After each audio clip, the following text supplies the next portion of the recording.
Well, Dustin, if we're good on your end, I'd like to get started if we could. Yep, go ahead. All right. Well, welcome everybody. My name is Dale Hegland. I'm part of the North Dakota LTAP team, part of the Upper Great Plains Transportation Institute membership, and we're so glad to have you with us today to talk a little bit, to share a little bit about our grit. Basically, it's a Google Map tool that allows us to manage our assets, to predict where we're going to head with our roadway network, and a lot more. With us today, we've got, well, the father of grit, and that's Brad Wentz. He's going to Father. share, how do you like that, Brad? The father of grit. He's going to share some information about some exciting new layers that he's put into place. And then we've got Kelly Bengtson, and he is one of our new UGPTI members. He's going to introduce himself a little bit more as he jumps in, and he's going to share what he did in Kittson County, Minnesota, and what he brings to the UGPTI table, and help us learn on how to put information in. And then we've got Leanna Emmer, part of the LTAP team, and she's going to share some tips of what she's seen the last few years with users, where some of the stumbling blocks are, some of the successes that she's seen in the field, things like that. When we look back to GRIT, we had our first kickoff webinar in 2015, the fall of 2015. We had throughout that year put together a steering committee, and our father of GRIT guided us and led us down the path where we can now uniformly across North Dakota look at assets on the same level. So we're equitably looking at whether it's bridges, roads, the conditions of those assets. Along with that, he's expanded into Minnesota. We're looking at tribal entries and similar.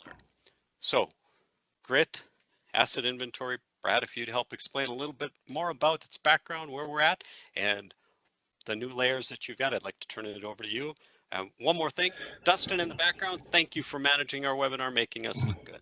With that, Brad, over to you. All right, thank you, Dale. Thank you for pushing us along to do this webinar when we're all kind of cooped up, or a lot of us are anyways. Working from home through this time has seemed like a good time to get some information out on. We're kind of going to cover what's new in GRIT, some of the new items and some of the layers. And then Kelly is going to go through one of our bigger layers, the road construction history. He's going to go through that in a little more detail.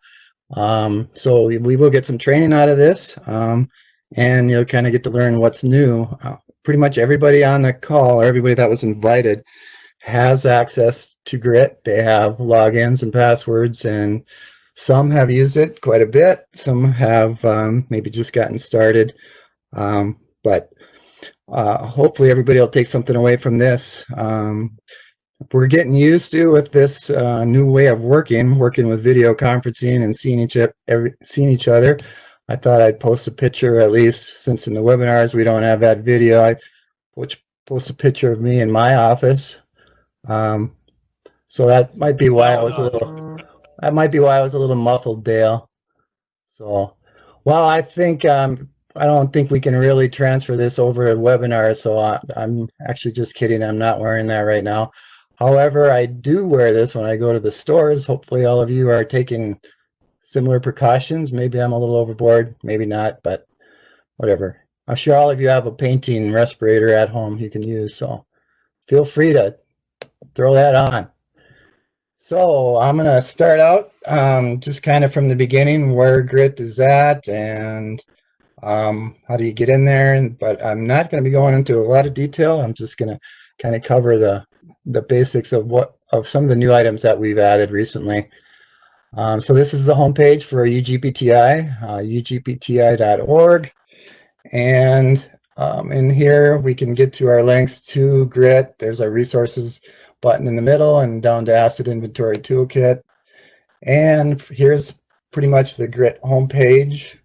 And most of you have bookmarked this site, so you should be able to get to this anytime. But here's where we have help videos through all the processes of GRIT. And again, this is why I'm not going to be getting into detail of how to actually run things. We only have an hour, so but anytime you can jump in here, and they're 10-minute videos, and pretty much anybody that's walked through these is able to just get in and start editing and putting data in right away. So make sure you take a look at those if you're not already familiar with it. And then in the upper right corner, we have our link to Grit. And that is going to be to the actual Grit editing tool. You'll see below there we have a link to the Grit map viewers. And these two things are a little different. Grit itself is where we edit data. We can look at it too and see what's there on a more detailed level.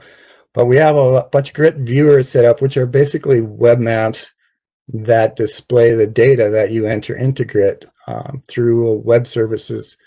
So these maps can be on your website or anybody's website and linking live to the Grit data. So we'll be jumping back to those after we get into the tool. So if I'm just going to click on Grit, and this is how it starts out.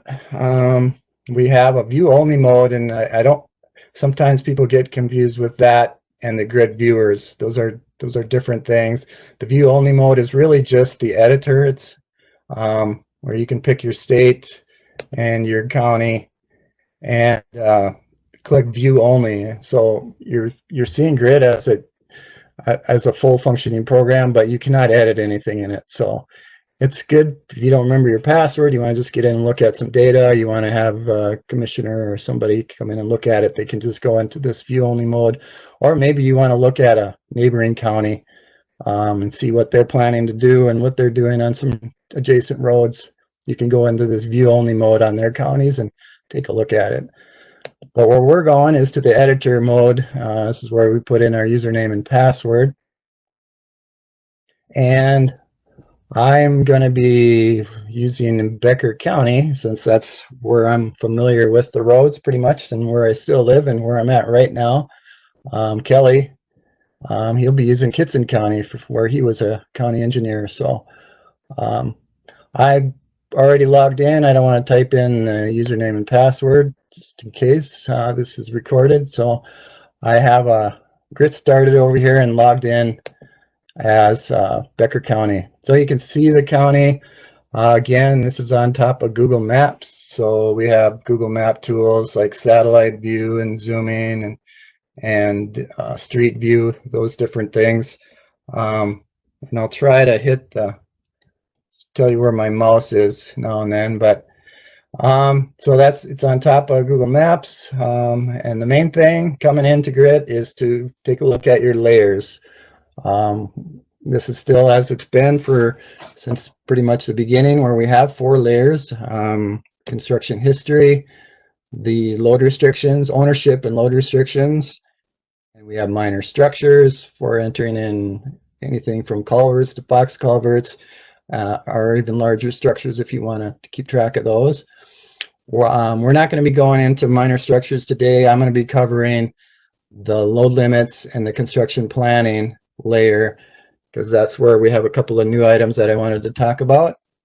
And then Kelly, he'll be jumping into the construction history layer and talk about that and give you some pointers and tips on editing within that layer. So I'm starting out with construction planning. And of course, when we select that layer, all the existing data points will pop up, and these are the begin locations of each construction planning item that they have.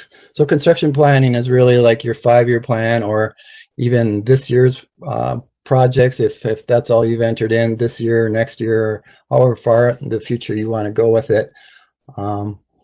One item we've added a while back, but maybe some of you aren't familiar with it. This little green button up here is the button to toggle on background layers. And we have background layers for our construction history. So if I want to see the pavement age color-coded map, I can click on that. We have one for construction planning, and I'm just going to turn on the planned improvements that are in Becker County. And that puts a little legend up here in the upper right, and it shows the color-coded map for those projects. So now you're not just looking at a green pen. You can kind of see where those projects go. So when you hover over them, it highlights them, and then you can decide which one you want to work with. So I'm going to So we can, when we start, we can either hit new or we can select a pin from a map and look at a project. So maybe I want to click on that one. It highlights it and zooms down into that level, and then brings up, of course, the data that you can edit, change, update, whatever you want to do. There's always tabs across for each layer. So the first one is always going to be your location tab, where you can put in the start location and the end location just by picking those from the map. And then it draws in the project based on that. There's project info for this one, where it's telling you the type of project, the surfacing it is, the thickness, and the most important, the planned year. So this one they're planning in 2021. And then project status, another important one, is to say whether it's just planned or whether it's actually under construction.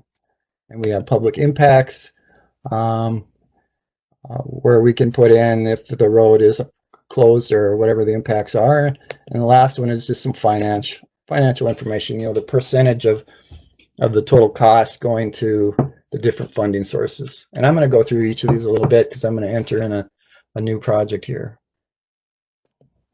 So that was just a general construction project. I had entered in one to talk about our new features that we've had, and I'm going to click on that right now. So if Jim Olson, I don't see he's on, but he'd be looking at this, wondering where it came from because I put it in and saved it. So I'll delete it when I'm done. So I'm just clicking on that one, and now let's look at the location of the tab. On this one now you can see there's a project called emergency and a type called flooding. So I'm going to go into edit. So when we're putting in the type of project, we can select, if it's a construction project, surfacing, overlay, line and blend, bridge replacement, bridge rehab, maintenance, safety, and emergency is a new one that we've added. So this is kind of the new feature. We were working with Cass County, North Dakota, and they did want to kind of track where they have roads closed for flooding, and to be able to get them back to their web maps. So this is something we've added in. When you pick on these types, I'm going to just pick on safety, for example. So if this was just a safety project, it pops up a subtype underneath, and that's called safety type. And I can pick if that was a rumble strip, shoulder widening, signing, lighting, or whatever. So this input box changes based on the type we pick. So if I pick emergency, I'm going to get an emergency type of inputs, and I can pick whatever they are. And these are, we're mostly talking about flooding here, but there are other ones that can happen. I know in Becker County we've had some windstorms during wet periods where it closed a lot of roads down because of trees on the road. Probably not an issue in North Dakota, but it was here. And we have structural failure that happens. Sometimes you can have severe frost heaves and things, and you can actually shut down roads for that. Snow would probably be used less likely. And there is one called site impact location. So this first project I put in kind of goes where the road is closed. So it's usually a longer project. Then where the actual flooding is occurring, where the road is completely underwater, you can put in another project, just add another one and call it, I'll click on that, and I'm going to just discard the changes I made to the other one. So now I'm looking at this, let's pick this one right here. So this is kind of the site impact zone of this flooding for this whole segment. And Cass County kind of wanted to note these because, sometimes it's open to local traffic. And let's turn on the satellite. This farm might want to know that they can get to their place, but they got to get there from the north. So that's why that was put in there. And you can see where it's still emergency type is in there. And then they picked the site impact location to define this little small area in here. So they're both there. I want to quickly just add a new one, just like if we were coming in. If you had some flooding going on, I'll show you how to do that real quick. Let's say up in this northwest part of the county, we had some flooding happening here, we would just pick new for a new project. Again, location. We're going to put in here 157 for the highway number, and that again is just so that it labels it on the maps. We don't really need any of that information, but so we just pick the start location, and let's just say it's happening down here on 157 at this intersection. We move the map to the crosshair, so you can use this with a touchpad or any type of device that you have, and then you just drop the pin there. It zooms in. You can get that a little closer if you want. Just hit it again, hit that point, and we drop the pin there. And then we're going to put in the end location. I'll zoom back out a little bit and drop that end location up here. Maybe it's all the way up at the county line. And I'm going to call that good just for demonstration. And then we just pop in our information. So we're going to pick the type. We're not doing anything on the 5-year plan. We're just putting in an emergency type project. We got some flooding. Pick the flooding. You could put in a project number. We do want to put in the year that this is happening, 2020. And we also want to put in the status. So it's under construction. We might change the label of this to make it active, under construction / active or something, but really we're just saying that it's under construction and it's active. So, and that the reason this is important to have this status on here is that we want to highlight on our maps to know if you're just planning to do a project there and it's two years out, you want to know that that's not really an active thing. But if it get to the summer and you start construction on a project, you want to put this on here so we can highlight in our web maps to say, hey, this one's actually happening right now. And then public impacts is the other part we'll want to enter in here. We can put in the actual start of it, the actual end, and then of course the public impact. And in this case, we'll probably have a closed road. You could have it just reduce speeds or pilot car or whatever you have going on there for public impact. Detour length, maybe there's a 3 to 4 mile detour around it. And then the big one is comments. So you can really kind of put in there what you want the public to see about that plan. So that's really all there's to it. You just hit save on that and it saves it. So that's kind of how you kind of could quickly put in some flooding projects. I mean, if your whole county is all under flooding, you're probably not going to run around and put in every road. But if you got 5-10 roads that you're having issues with, you can get them in here, and then they're going to be available to the public. So when I hit save, that makes it available to our web maps, and I'm going to jump to those now. So back on our grit page, we have grit web map viewers, and these are the ones we have. We have some set up for North Dakota. We have some set up for Minnesota. The first two in both states are really just viewing all the data, all the grit layers, and the emergency layer was added to that too, so you can see it there. And then there's load restrictions, construction impacts, and then construction impacts for Minnesota. So I'm just going to click on one of these because I added the layer for the emergency into to this web map. So this is something you could have zoomed into your county and then have it stored right on your own website so people could click on it and go kind of zoom into your county. If I zoom in here, you see Becker County. You can see those two projects I just added because those roads are closed, so it's showing that. We can click on the layers list up here. There's not very many buttons in here, but layer list is one of them. And where we can turn up those road emergency impacts. If I just click on the text and just click, and that's all you can do in these web map viewers is really just turn on and off layers. So Nothing can be hurt. So I'm going to just turn those on. You can see I have sublayers, the road event impact, and then the road event type. And those are the legends for that. So you can see both of them are, you know, showing up with a blue background, meaning they're flooding. Both of them have road closed over the top, meaning that their road's closed on them.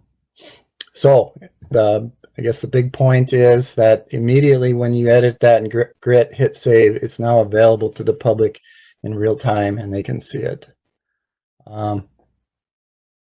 So that's pretty much what's new is with construction planning. And I'm going to go back into grit now. And let's just, I'll close that window I had. Excuse me. So that's the construction planning. And I think that's going to be pretty valuable to be able to get some of that emergency information out to the public. And I do encourage you to put your 5-year plans in and start using this for help in doing your planning for future projects. By the way, in finance in North Dakota, you know, one of the funding sources is going to be legislative, just for you North Dakota folks. And that is kind of one of the things with the new OPD bill is really we want to be able to show where we're using this money we're getting from that special legislative funding. And so it's important for you to go in on those future projects and put in, you know, where that funding is coming from. All right, I'm going to jump then let's just cancel this. I'm going to switch layers now. We're going to jump over to construction load restrictions real quick. And here again, we can see all the begin points of the load restrictions. I could turn on the background layer for load restrictions and kind of see where those are and what I can pick on any of them. Let's pick this one here instead, because I'm going to edit this. So you can see we got our tabs, location, ownership, where we could put in the owner, functional class, who maintains it, and the roadway surfacing type. And then also your load restrictions, seasonal and year round. And if I edit this, now I can change this. So if I had an update on here, real quick, maybe somebody called in and complained and didn't want this at 5 ton and you need to change it, because you can, you come in here, pick edit and change that. And let's just say we change that to 8 ton load restriction. So that's how quick it is to update and enter your, you know, change your load restrictions. We have most of the counties done in North Dakota and a lot of them in Minnesota, but I encourage you to try to get in and get the rest of that updated for at least your county roads. This is going to be showing what the load restrictions will be. This is kind of the planned load restriction map. I think we all kind of do for our counties. This is what it'll be when they're active. We do not show, we do not put in here whether they're active or not. And I'll show you that in our web map viewer. So now we've made a change, updated in here. Jump back to our web map viewer. Again, there's different web maps that we can look at. One's for load restrictions. And I'm going to just go back into Minnesota's just to show this real quick. Up on our layers, we have one for load restrictions. Excuse me. So that's turning them all on for all North Dakota and Minnesota. But if we turn off our construction planning, you can see now in Becker County that this is updated. The one we just changed to 8 ton is now there at 8 ton. So we'll turn on our legend so you can see that. So that's an 8 ton. So, but what's kind of cool and what's new with load restrictions is that we have now, working with the North Dakota DOT and working with directly with their director, Bill Panos, we've added the layer into the state 511 map. It's called the North Dakota Traveler Information Map. And this is it. I had it already up, so I just jumped right into it. Everybody's probably got a link to this because here's where you're seeing your road conditions for the state, basically everything about the roads in a real-time environment.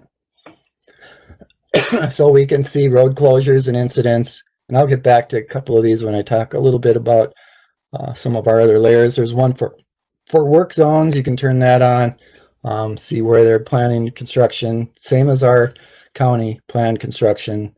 And then lastly, what we're talking about right now is load restrictions. So if I click on that layer, I can now see all the load restrictions in North Dakota. With the COVID-19, the governor actually requested that all road restrictions be lifted unless there are some special conditions happening. So you only see a couple on here, a couple due to water on the road. And because we put the grit data into a web service, North Dakota DOT can just point to that web service in their mapping environment, and we can show right on their map what your load restrictions are. They had that option. They instead of doing that, they decided just to put some links in the load restriction panel over here. One of them is to the county load restrictions. So if I click on that, it basically just goes straight to our load restriction map that we have on the UGPTI website. That's available for you to use. There's a little splash screen coming in saying we can put whatever we want on here, but it's just indicating that these are just proposed load restrictions. Anybody would need to see the county website or newspaper for effective dates on it. We also note that not all the counties have all their data in. So you just click on OK. And now what you're looking at is the load restrictions on all county roads that counties have entered. And you're looking at also the state load restrictions, because they also have their data on a web service. So we have the ones that are in effect, a little more solid line, and then the dash line for theirs for what they have proposed. We can zoom in here a little bit on a county, and you can see you can tell the state highways from the county roads. Pan around, and you can see what the load restrictions are. Some of the nice parts are, we still have the Minnesota ones on here, so you can come in and see when you're crossing the state. Here I'm jumping from a 7-ton, open to legal weight, to 7-ton, down to 6-ton. And you can use this to work with your adjoining counties to see if you can get crossing roads to match up, or just see what they are in the other counties. So anybody from the public now who normally goes to that statewide travel information map can see all the load restrictions from the county level up through the state level and across states. So that's pretty cool. But the one thing that this means is that we really need to make sure we're getting in and updating our load restrictions, or at least keeping them to what you're posting them at out in the field. So like I said, we have most counties. A lot of them are still working on a couple counties, and we want to try to jump in there and get those finished up. Let's see. So one other, I guess, tool that is in our viewers that I usually throw in here is something called a share button. There's a print too if you wanted to print a map, but just clicking on that share though gives you a link to wherever you're zoomed in on the map. Gives you a link, and you can just copy that. You can push it to Facebook, do whatever you want with it, email it to somebody, and when they click on it, it'll bring this map up and it'll zoom in to wherever you are zoomed in. You can also embed this right in your own website. So, and this is usually on all of ours, so it's in the construction impacts one, and it's in all the different web maps that we have. So just a reminder of that tool. So I think I'm out of my time. It took maybe a little more than I was gonna, so I'm gonna quit here on these two layers, and we're gonna turn it over to Kelly Bengtson, who's going to talk about the load restriction or the construction history layer. Thank you, Brad. If I could jump in as we're transitioning over to Kelly. So if you have any questions or comments, type them in the Q&A section. If you are in the chat, if you send it to the panelists, I'll make sure that our speakers are asked at the appropriate time. We won't miss any of your questions if we delay them a little bit. It's just so that we get it in the right gap in their presentation. And what Brad handed off was extremely great information, new information. What I like that you've set up, Brad, are the grit viewers. Those are so easy, intuitive for the public, for our elected officials to quickly recognize larger segments and to evaluate sessions that very good information. So with that, it looks like Kelly's jumping in. Kelly, if you'd introduce yourself and help us learn a little bit. Hi, thanks Dale, and good job Brad, and hello everybody. Kelly Bengtson here. Hope to provide you with some training today on grit. I was asked to give a little background information on myself, so I'm relatively new here at UGPTI. I also work with the North Dakota LTAP and started on February 26th. Prior to that, I was a county engineer in Minnesota for almost 20 at Kitson County, and had a short acting engineer stint in Marshall County for about 6 months when they were in engineers. Prior to the county engineering, I worked for Soil and Water Conservation District in Hallock for nearly 10 years, and so glad to be here. Had a warm welcome. Situation's a little different, of course, working from home, but going pretty smooth, all things considered. Just want to mention that started working grit just a few months ago. It's a very easy tool to learn, and log in and a password before I left Kitson County, and I started entering some of our construction history back in about November or December, and was able to train in one of our technicians up there, Michelle Reese. Then ran with the ball and started entering balance of the projects, almost all of the paved roads in county. So Dale, can everybody see my screen here? Can you see it okay? Looks great. Do you want to run your cursor over? It looks good. Okay, good. You sound good too. So first thing I'm going to show you today is how to enter an overlay project on an existing project that you've already entered. You know, for some of you, this is old hat probably, and for some of you, it's probably new. So we're going to go down here and select a road that was constructed quite a few years back, and we're going to pretend that we're going to do an overlay on it. So we're going to select, I'm in layers construction history here. I'm in here already. We're going to select this green pin, and this is County Road number 7. And all of our comes up for this particular segment of 7. Gives our longitude, latitude, beginning, ending points, our last project information here, our gravel base information, and our cross-section information. So all already in here, and what we're going to do is edit to enter in our overlay project. So we're going to click on edit, to project surface, and type, click down and get these choices. So we're going to choose overlay, and it's going to remain a bituminous surface, so we don't have to change that. And the bituminous type, I want to change that to super pave.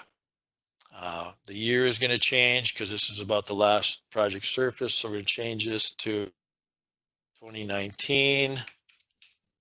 And we use an inch and a half. I also have to change our total surface depth. Original surface was 3.5 inches, so we're at 1 1.5 inches. So we're going to check in here and change this to. And we'll pull this down and see what else we can enter. Cost per mile for, put in 150,000. And then in the comment box, this is put anything you want in here that you feel is pertinent to this project segment. The previous job number, we'll change that to the new job number. You can add in the contractor's name, contractor ABC. Put in, you want to put in the inspector from your staff. You put in the inspector's name.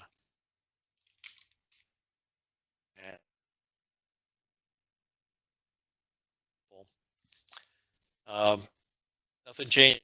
Gravel base. We'll just take a quick look at it. So this was the gravel base on that project that was built back in 1998. In the cross section, we need to make a change here because our shoulder width is going to get a little bit narrower. So originally it's showing a 4-foot shoulder. Get that to a 3-foot shoulder. This would also be the time to enter in if we did any shoulder paving. So if you had some safety funds and some shoulder paving, you could enter that in. So we could show it to shoulder. Grading year doesn't change. This is a rural segment, so there's no curb and gutter information. Our in-slope is 4:1. We're not changing that. Our pavement slough width and slough ratio. That refers to your safety. Mat in there, so we don't need to change that. Edge line treatment. If you did rumble strips with your 2-foot paved shoulder, you could enter that here on your edge line treatment. So rumbles and striping is an option to choose from. And then your center line treatment, you've got striping, so you striped it as part of your project. No median. There's an opportunity to update your right-of-way width if you don't already have that in there. So if you had a 75-foot right-of-way from each side of center line, you could put that in as 150 feet in your county ownership. Other choices are listed here as follows.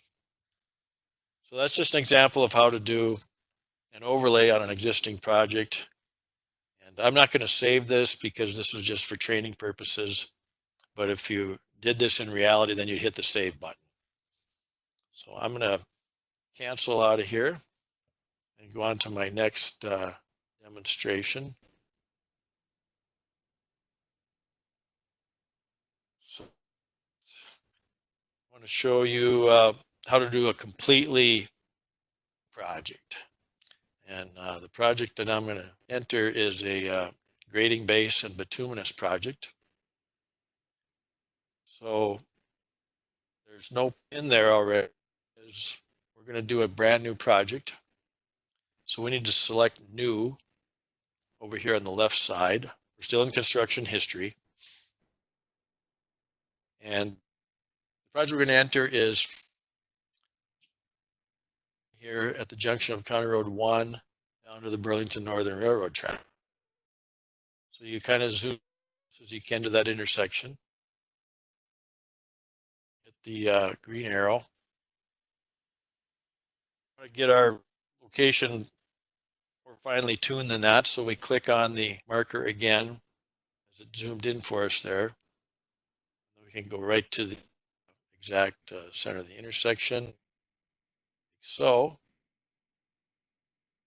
And now we want to put in our ending point. So we're going to zoom out, get down by the Burlington Northern Railroad tracks where the project is. And Kelly, you could throw on the satellite view too, just to show them. You can see a little more detail when you're dropping those pins.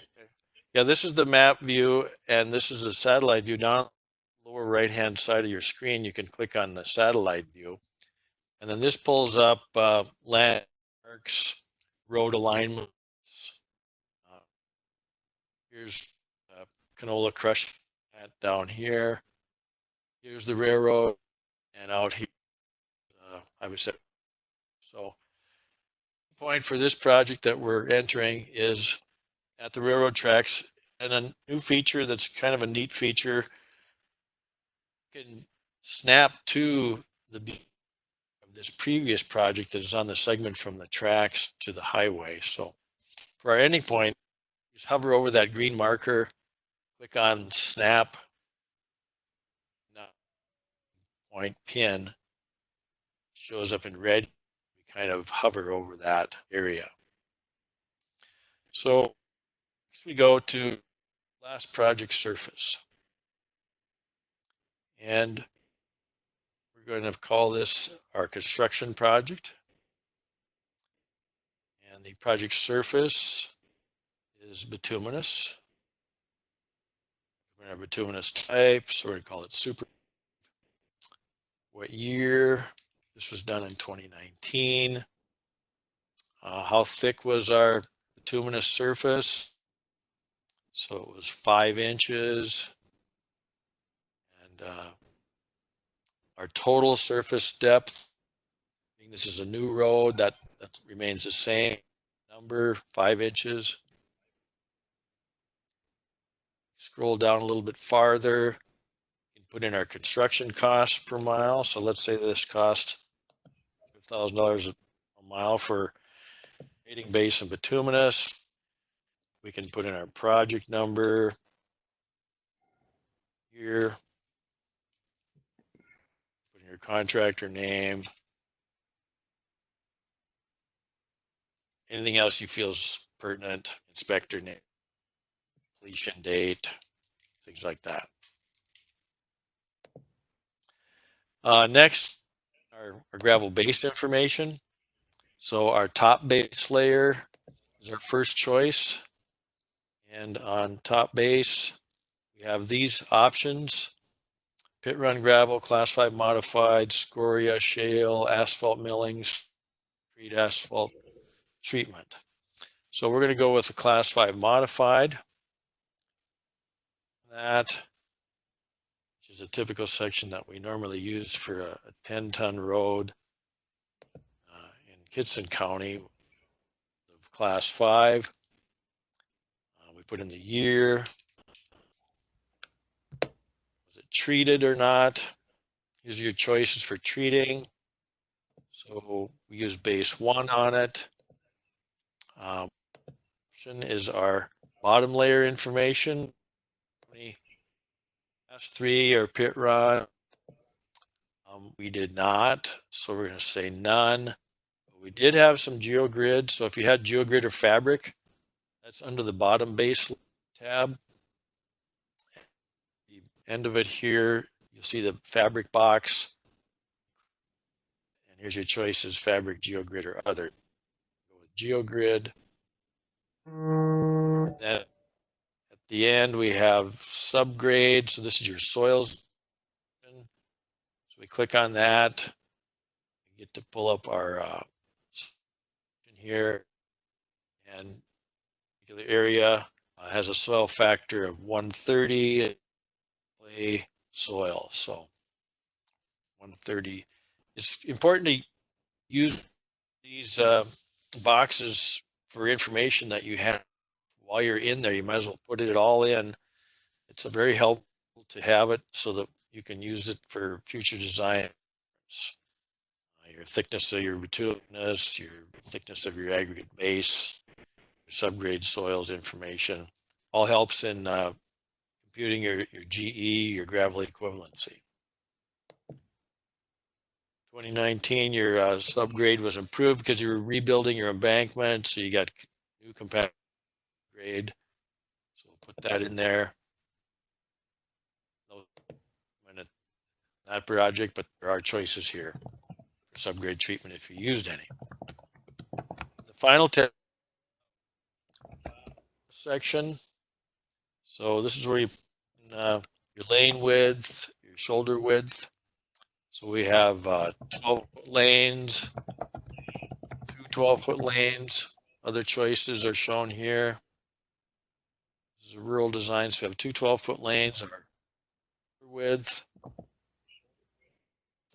4-foot shoulder, it's our minimum design.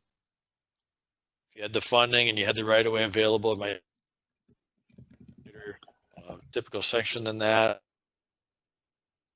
Go all the way out to 8 feet if you want. We're gonna go with 4 in here. Did you pave any of your shoulder? We're gonna show that we paved 2 feet of the shoulder, and the other is that grading year. No curb information. What was the inslope? 4 slope. And this is your safety edge for your bituminous mat. So what slough ratio is 3:1. Edge line treatment. Putting in the little strips and striping on the edge line. On the center line, we're doing striping. No median information. We can put our right-of-way information in here and our ownership information. So that's our complete grading base of bituminous production entered into grit from scratch. You can zoom out here. Go to map.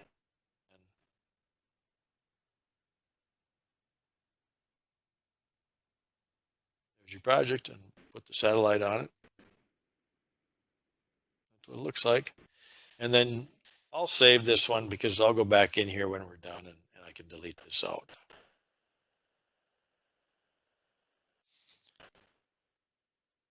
Okay. I have one more to show you that deals with you have to do an overlay because damages to it, but your doesn't cover the complete original project segment. So the purpose of this training is to show you how to avoid not having 2 beginning green pins on the same project, so you don't have any overlapping of a project. So I'm going to go out to map view. We're going to go down to the Red River Plain area. We're going to select this project here. Project is in here as just a training project. It was constructed 2015, 3 miles of grading base and bituminous. So in 2019, Red River flooded and we had some damage to the westerly mile. So we submitted a FEMA claim on it, and FEMA 75% of an over 1 mile. So that's what we're planning to enter here. So in order to do this without any overlapping, the first thing we need to do is get into edit mode. And we have to move our beginning point of our original project. We're going to go to,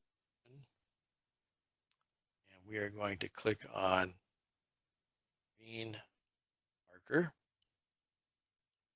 And we are going to put our beginning point more or less at the end of our planned overlay project. I'm going to go to satellite view here, see a little bit better. This is going to be a new beginning point.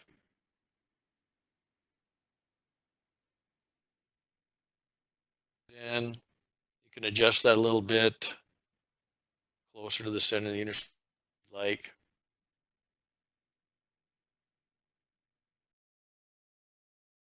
Okay, so that's our new beginning, the ending point of our overlay. We're going to save that. And while it's still up here, we are also going to copy the attributes. So this little green box here, it says copy attributes. So we're going to go down to that box and click on it. So that copies all of the original construction the grading base bituminous information, cross-section information. So now we can start the information, and it's going to automatically import all of our information. So put in the road number 10, and we'll do a new start. So we're going to start here. We'll find a bit, clicking on the marker again, right to the center of our intersection. And then our ending location, we're going to use the snap picture. So we will zoom out a little bit. Go back to this green pin, which our original beginning point. Hover over it and snap to it. So that sets the ending point of our overlay. Now we'll go the last project surface information, and when we hit copy attributes, automatically imports all of that information from the 2015 year project into our 2019 overlay project.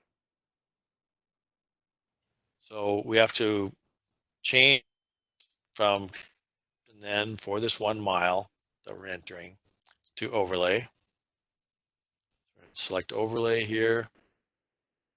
We're going to change the year because we're doing this in 2019. Spring flood. Our overlay is 1.5 inches. And that then forces us to adjust our total bituminous thickness to 5.5 inches. So we'll make that update. Our cost per mile for the overlay, make this change to 150,000. In the comment box, we're going to say overlay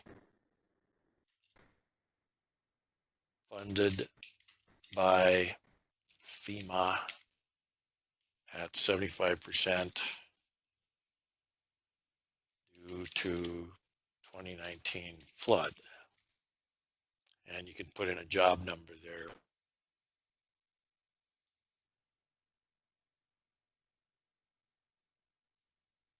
For example.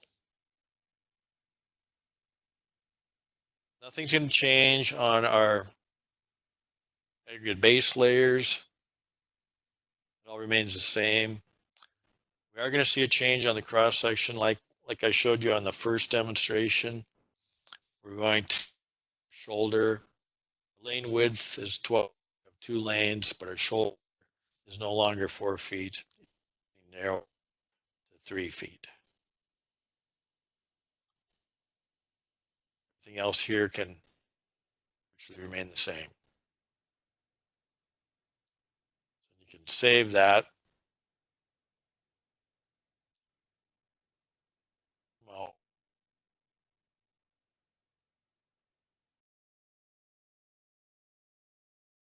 so you'll see our project on this mile,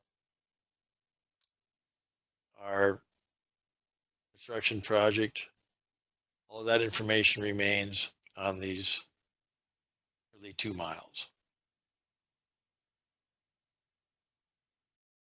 It says construction 2015, 4 inches thick. If we go mile,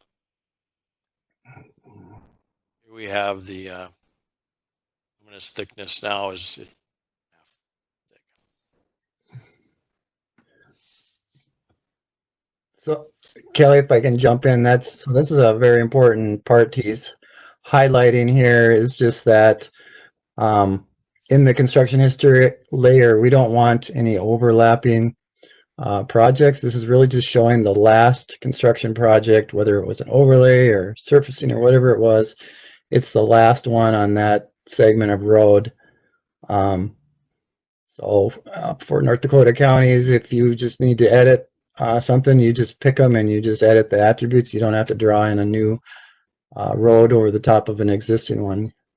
We're always just having one road construction history segment and not having any overlap of those. Yep, that's right, Brad. And to get the copy attributes box to pop up, you have to be in edit mode. Right here.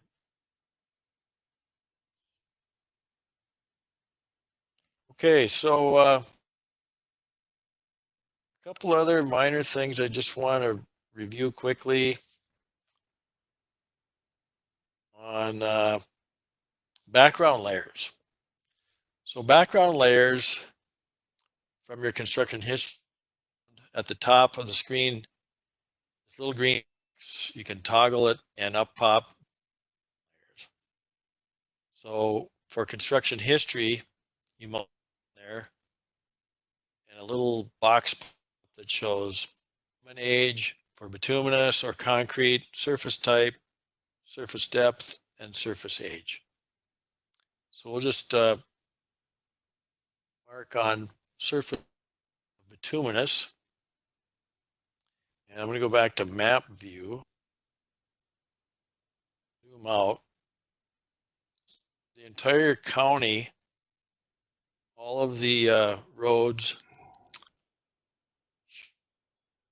with this color-coded legend. So anything in red, that surface age is more than 26 years old. Anything in green is 6 to 10. And anything in orange is 16 to 25, for example. So that's kind of to just get a good handle on what does my system look like for age. You can also choose surface type. So this is all of your gravel roads in brown, bituminous roads in black. If you have concrete roads, they'd be in blue. There's a composite here because this was originally a concrete road. It was overlaid later with bituminous, so that's a composite road. Just another handy feature to know about your background layers. And Brad, do you want me to go through the grit map viewer again on the on some of the surface type and surface depth? Yeah, why don't you just take a minute to just pull up. Again, these background layers are really just there for when you're editing, just to give you some reference of what's going on. But if you really want to see kind of all the attributes on the color-coded maps on your web maps, then you jump over to the web map viewers that are back on the grit homepage. In the upper right there's the grit map viewers. And these are just really great. You can't edit anything, you can't hurt anything, you just turn on and off the different layers and look at the different color-coded maps, and you can use that for getting out to your public or commissioners, or just educating for yourself or your staff to kind of see what's going on. And most of them we put in all of the, all the counties are in both states show up on the map, so you can kind of see what's going on across the area, across your state or whatever. So Kelly, you can take over from there on what you're doing. Okay, so one thing that I had as an assignment was to look at some road information that had been entered into grit that showed pavement but did not have the pavement thickness. So I believe I was clicking on surface type and surface depth. You can turn that pavement age off. Age. Yeah. Age. So what we're looking is counties that probably would want to go in, just look at their systems. They are missing any depth information on their paved roads. So if you see two black lines outlining a bituminous paved road with no color, middle means there's some information missing there.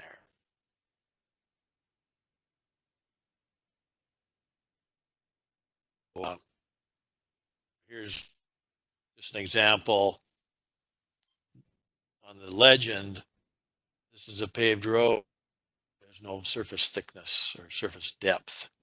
So that information is something that everybody take a look at when they have time and see if all of their pavement surface depth has been entered.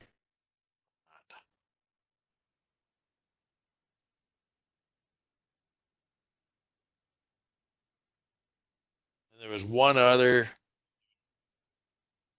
feature that you can look at too, is your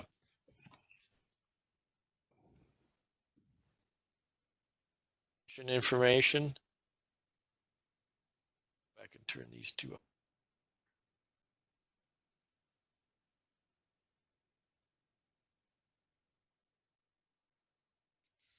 So,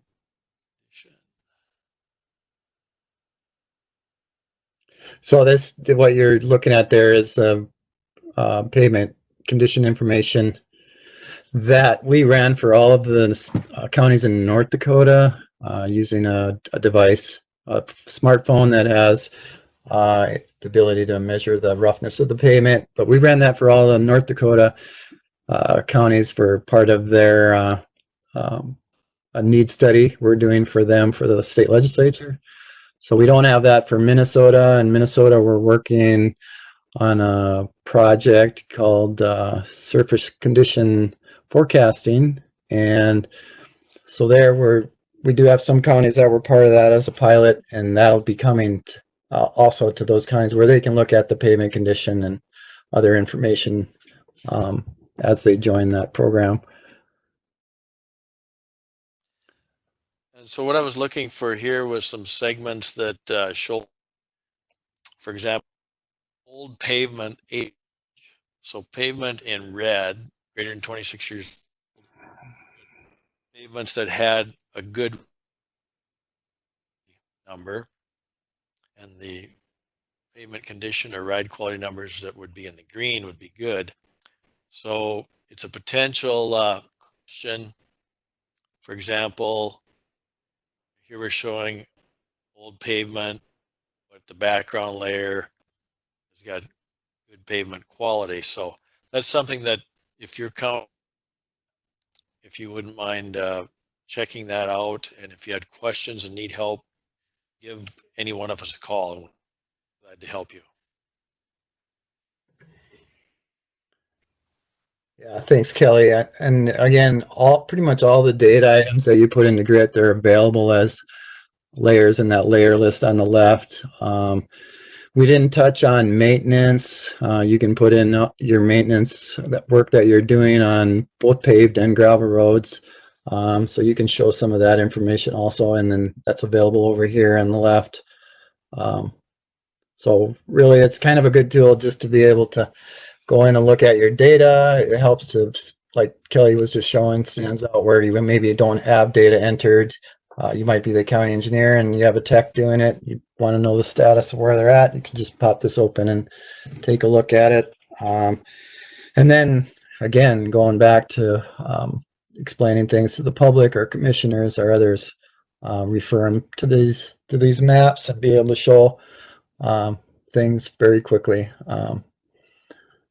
Counties or public would often come in and say, I live on the oldest county road in the county or the worst damn county road in the county, and you can pull up the map and show them, well, maybe they're not quite the worst there, or there's others to be concerned about. So, all right, I think nice handoff. If we could you leave that up, Kelly? And audience, we're running a little bit long, but we've got some really good information like Leanna handoff. So Brad and Kelly are primarily in the office. They have some ability to get out, but really our boots on the ground is for North Dakota is Leanna Emmer. Leanna, if you don't mind sharing some tips on what you normally do and maybe what we can do now when we're not out and about quite so much. So Leanna. Thank you. Well, good afternoon, everyone. And I know we're running a little late, so go through these. And if you have any questions or want to add anything else, that would be great. Just wanted to mention that it's like when you are out in grit, use Google Chrome. That is the best tool to use when working on grit. It responds well. If you pull up grit and you aren't in Chrome, let's say you're in Explorer, you'll probably get a blank map. And so just want to go back out and log in through Chrome, and it'll bring up your map for you.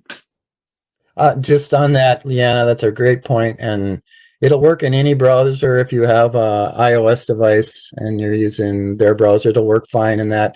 The only one it really has some issues with is the old Microsoft Explorer, and that's not supported by Microsoft anymore. So that's really the one you gotta watch out for. So, great point. Thanks, Brad. Secondly, most of us are cooped in right now due to COVID-19. I know that work on the road is still being done. However, there's some slow days that we have, so it's an excellent opportunity for us to enter in our road data, at least to start with what we had worked on last year. And I know last fall, Terry from Cavalier County, road superintendent there, he went out on the road and they had a map in the office. And so he decided he was going to get all his minor structures entered into grit, and he got that done last fall. There are 6 other counties across the state that have their minor structure data complete. So let's say you think, well, I don't have the time to do that. Well, summer is just around the corner. Hire summer help, a student, an intern to drive around your county and get that data entered in. Gravel roads, I know we have some counties have entered in quite a bit of their information for gravel roads, but we're still lacking in that. And so you're probably wondering, well, I don't know what the depth is for these gravel roads. I don't want to go through the paperwork trying to figure it out. There's an awesome, innovative way to do this. And all you have to do is use a drill with a minimum of an 8-inch drill bit and a carbide drill bit, and drill that into the gravel, and then you can widen it out with another drill bit, and you'll feel when you hit that subgrade with that drill, and then just measure it, and it'll be within an inch or two on what the depth is for your gravel. So it's a start. Future projects, construction planning. I think, both Brad and Kelly kind of touched on that, but I would encourage you all to go out there and look at your roads and project, okay, we know what we're doing this year, but what are we going to do next year, and put it out on the grit map. And I think one of the things that Brad mentioned was, you can see if everybody's doing that, you can see what your adjacent county is doing it, and probably plan a project together, move it up a year. And it'll probably be more cost effective for the counties. All in all, we are here to help you. Right now, I'm working at home. We're not going out on the road face to face because of COVID, and in the interests of everyone's health, including mine.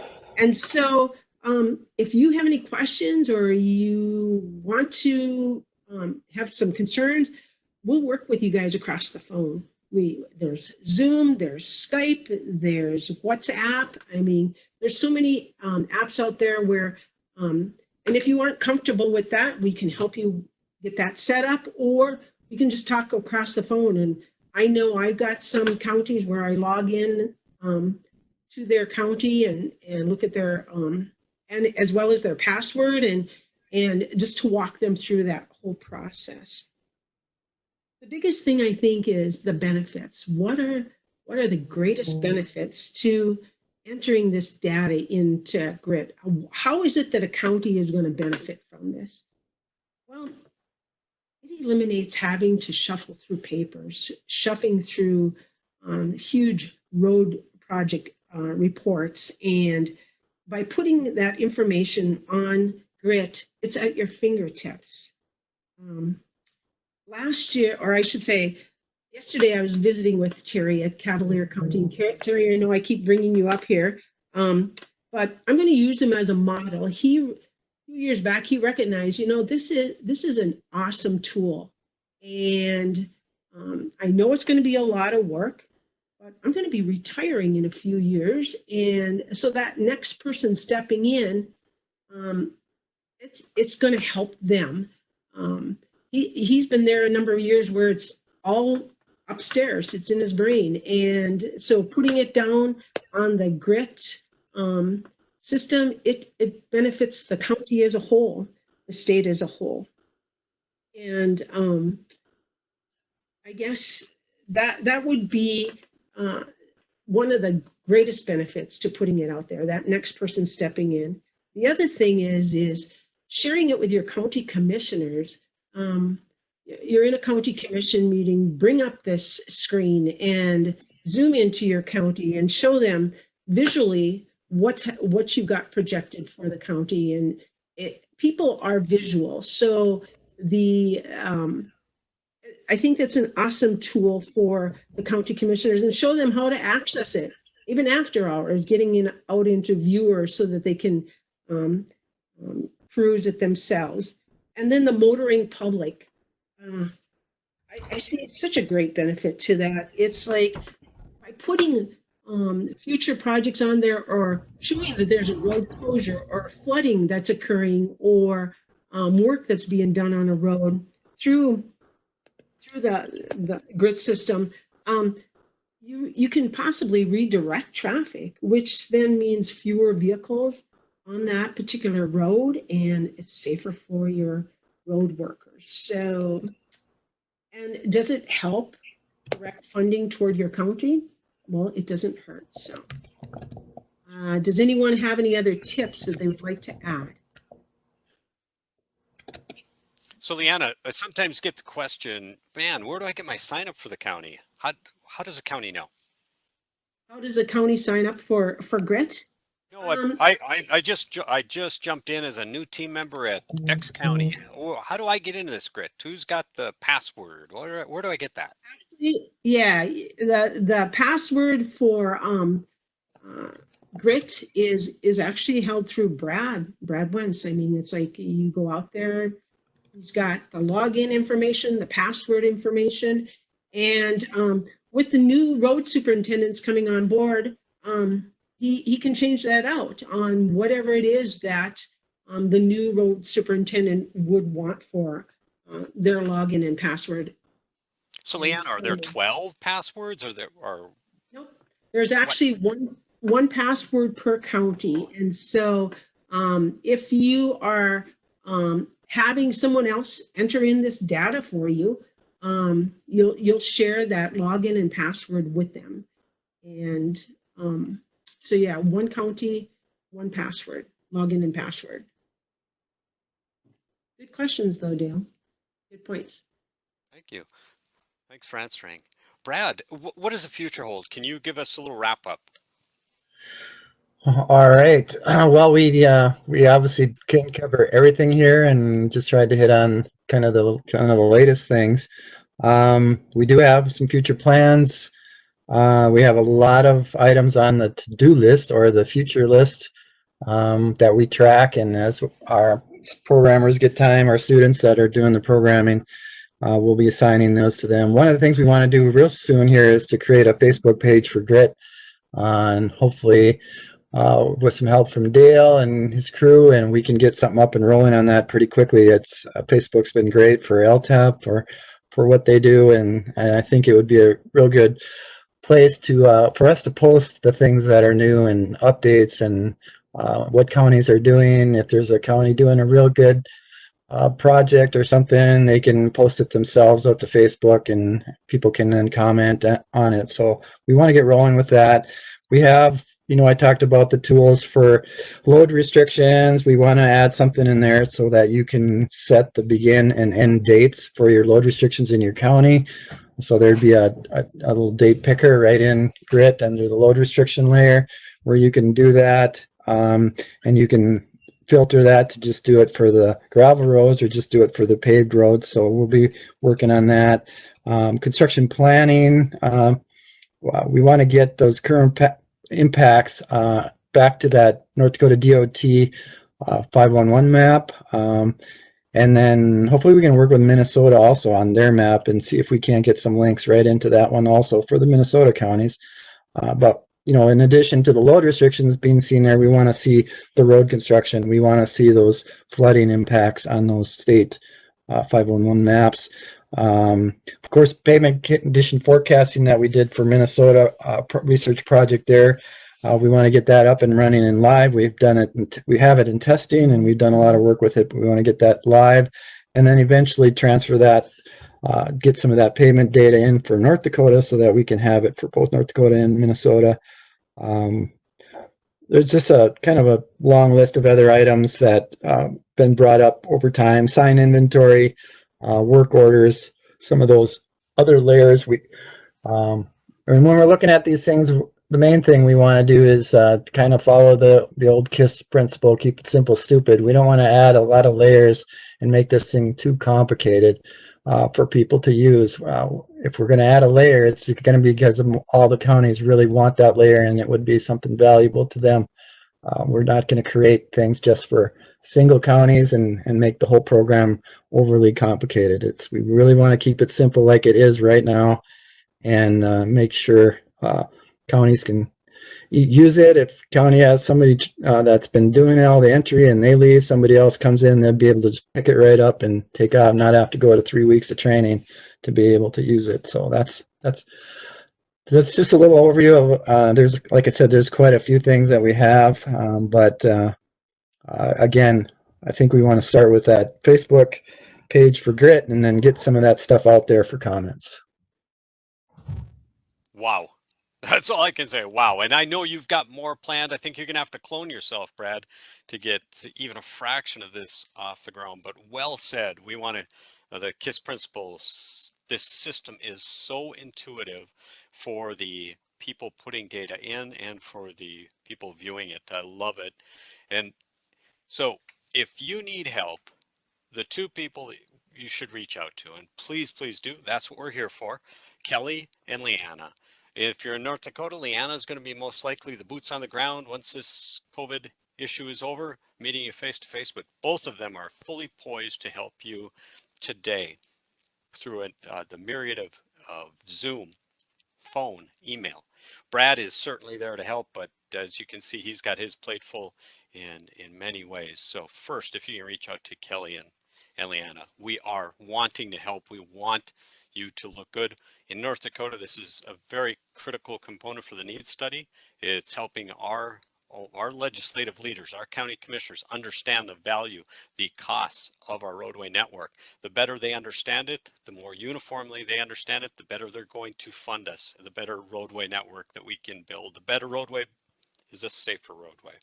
So one last roundabout. Brad, anything else? No, that's all I have. I sent emails to all the Minnesota counties, so if you have a question or whatever, you can just reply to those emails.